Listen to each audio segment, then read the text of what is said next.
There is a lot of talk about Larry Caputo's new life, especially when Theresa Caputo is there and Connie is protesting. Larry Caputo, Theresa Caputo's ex-husband from Long Island Medium, is poised to start a new chapter in his life. He has decided to be married again after looking for love for a long time. Larry asked Theresa, the first and most significant person in his life, to come to his big day. Theresa surprisingly said yes to the invitation and went to the wedding. The ceremony was quite emotional, with memories of the past, the promise of a new life, and the hope of a new day. But then, out of nowhere, everything changed. Connie, Larry's second wife from a prior relationship, showed up to the event out of the blue. She stood there and said, "Larry, you haven't given me a legal divorce yet. You can't marry someone else." The guests were shocked. The guests were very surprised. The mood of the event shifted right away, and people started to get excited. Connie told Larry that he couldn't do anything else to be married until their marriage was legally completed. Theresa, who has been silently watching everything till now, tries to keep things from getting out of hand. This unforeseen event puts a damper on the start of Larry's new existence. Now we have to wait and watch how Larry deals with this problem and where his new life will take him. The place was drenched in a surreal golden light in the late afternoon. There were rows of ivory flowers in the aisle of the beachside resort, and the air smelt like salt and rosewater. It was supposed to be a day of happiness, closure, and new beginnings. Larry Caputo stood under a white arch with orchids on it, waiting for the moment he would say, "I do," again. This time, it was to the lady he thought would make him happy for the rest of his life. There was an unexpected guest at the party, Theresa Caputo, Larry's ex-wife and the famous Long Island medium. She drew attention, but it was a quiet, respectable attention. After all the good and bad times they had been through together, she graciously accepted the offer, eager to help Larry and show the world that mending and forgiveness were possible. As soft violin music played and whispers spread through the crowd, Larry's future wife, Carla Mason, a pleasant and down-to-earth woman he met while traveling in California, went down the aisle. The sound of heels clacking across the stone pavement broke the calm, just as the officiant was about to speak. A tall, stern-eyed woman stood at the end of the aisle. People in the crowd gasped. Connie was Larry's longtime on-and-off girlfriend after he divorced Theresa. She wore a suit that was steel gray, and her face was unreadable yet intense. Her voice pierced through the wind on the water like a knife. "Larry, you haven't broken up with me. We are still married in the eyes of the law." There was a stunned quiet after that. Larry's eyes got bigger. He stepped back without thinking. Carla looked to him, confused and shaking. "What the hell is she talking about?" Someone in the crowd said. Theresa stood up, and her presence was strong. She walked over to Connie and stated quietly, "This isn't the time or place for this. Let's not turn someone's beginning into a battlefield." Connie, on the other hand, wouldn't give up. She held up a stack of papers. "We never finished anything. We had a separation agreement, not a divorce decree. You've been acting like a free man, Larry, but you never signed the final papers. Without those, this wedding is a sham." The officiant moved back, and Carla let go of her bouquet. Larry looked like a guy stuck between his past, his present, and the future he had dared to dream about. "Connie," he finally said, "we broke up. I thought you filed after we agreed." "You thought, Larry," she said sharply. "You didn't check." Theresa softly caressed Carla's shoulder and said something to her. Carla nodded and turned away, crying, and her sister walked her back down the aisle. The guests started to grumble, and several of them stood up, not sure whether to leave or stay. The whole ceremony was falling apart. Larry sat opposite from Theresa and Connie in a quiet area with a view of the beach. Carla had isolated herself in the bridal suite, feeling sad and ashamed. Larry ran his hand through his hair and murmured, "I never wanted this. I didn't even know. Connie, why didn't you just tell me before?" "Because I wanted to see if you had the decency to remember," Connie said coldly. "You didn't." Theresa sighed and said, "You both need to deal with this on your own. But you owe Carla the truth. She deserves better than this circus." Connie finally left the legal paperwork behind. Larry stood alone on the balcony that night. Below, the wedding ceremony was being taken apart. The chairs were empty and the candles were out. He had lost the woman he loved, let down the one he loved, and faced a truth he had long ignored. Unfinished chapters will always come back. Larry and Connie's divorce was finalized in the weeks that followed. He sent Carla a heartfelt apology, but she didn't want to talk to him.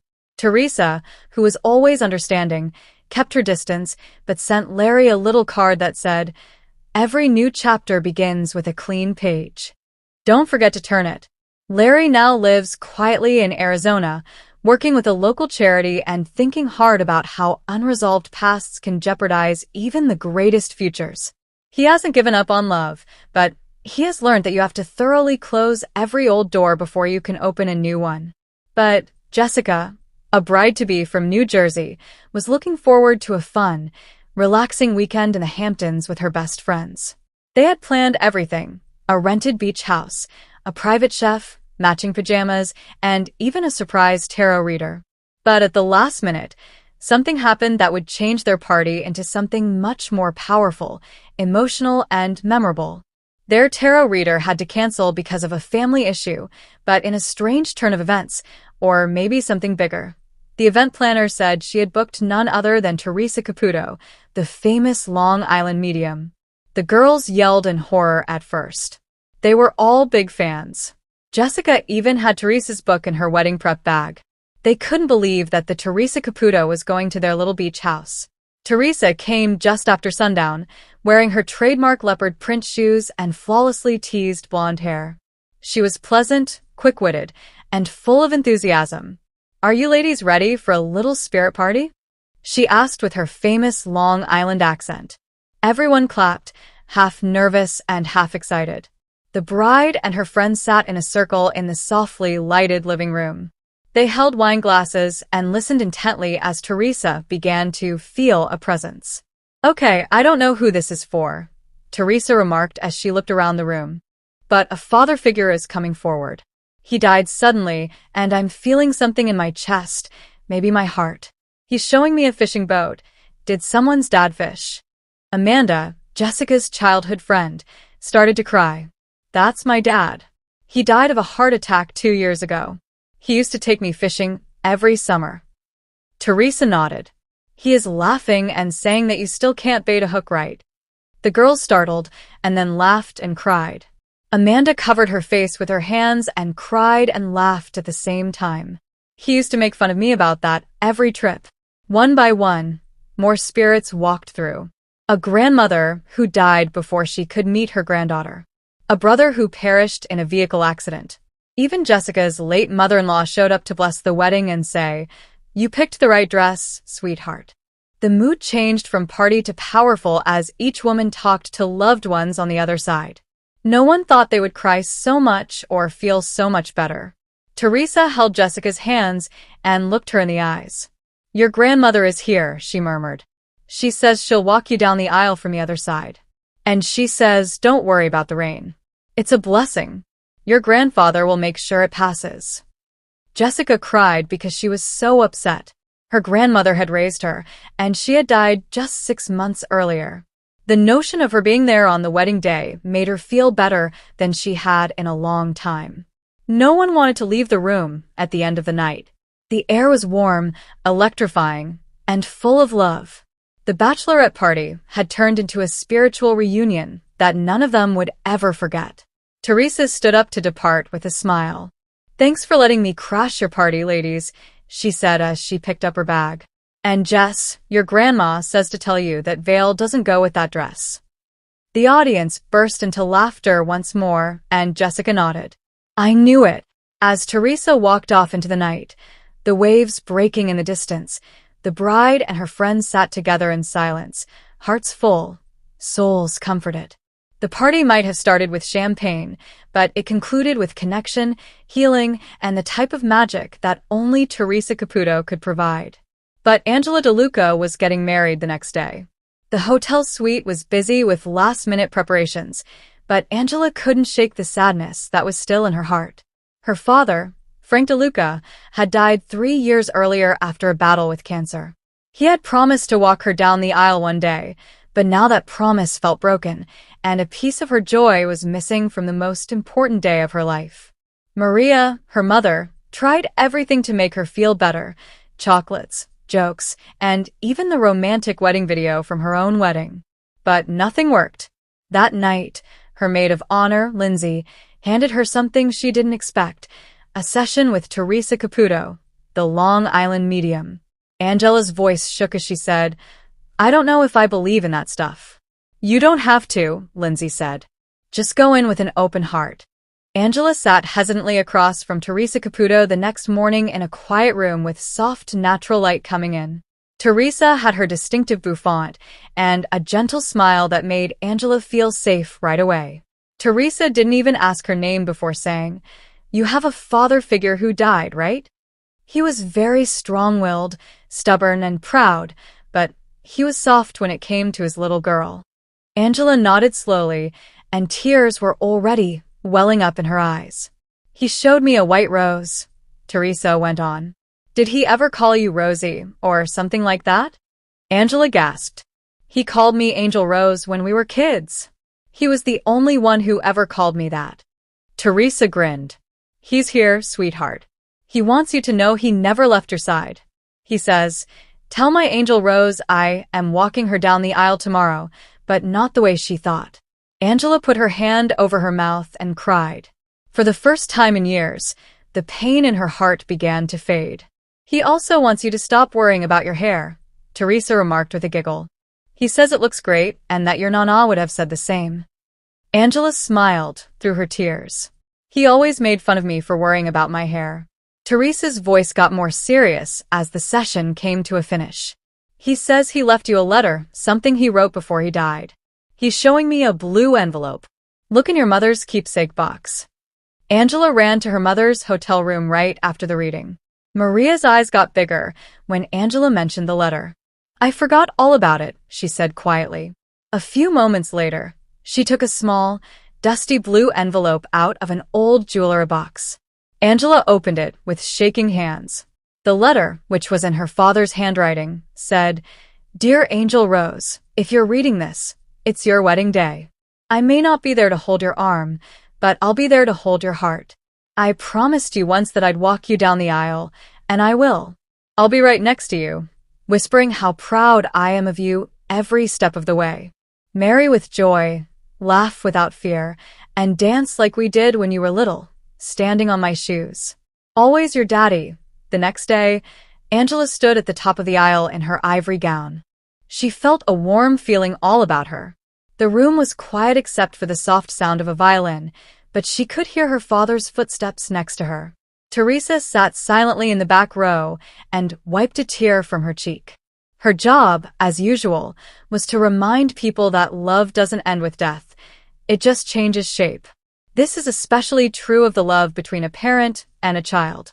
Frank DeLuca maintained his word that day. But it was a nice Saturday afternoon in Montauk, and the salty breeze from the ocean whispered through the dunes. The warm light of early fall made the waves look golden.